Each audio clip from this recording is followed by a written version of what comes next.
Hi சுட்டீஸ், எல்லாரும் நல்லா இருக்கீங்களா? உங்களுக்கு ஒரு குட்டி கதை சொல்ல போறேன். சேவலும் ரத்தினக்கல்லும். அது ஒரு அழகிய பனிக்காலம். சேவல் வழக்கம் போல காலையில எந்திரிச்சு தன்னுடைய நண்பர்களுடன் உணவு தேட சென்றது. அந்த சேவல் தொலைவில் ஒரு குப்பை கிடங்கை பார்த்தது. அதை பார்த்ததும் அதற்கு சாப்பிடுவதற்கு ஏதாவது உணவு கிடைக்குமா என்று அந்த குப்பை கிடங்கை கிளறியது. கிளறியதும் அதற்கு மதிப்புமிக்க ஒரு ரத்தினக்கல் கிடைத்தது. அதை பார்த்ததும் சேவல் அதை கீழேயே போட்டுவிட்டது.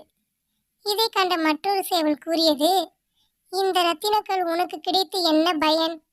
இதோ ஒரு மதிப்புமிக்க ஒரு வியாபாரியின் கையில் கிடைத்திருந்தால் இந்த ரத்தினத்தின் மதிப்பு தெரிந்திருக்கும்.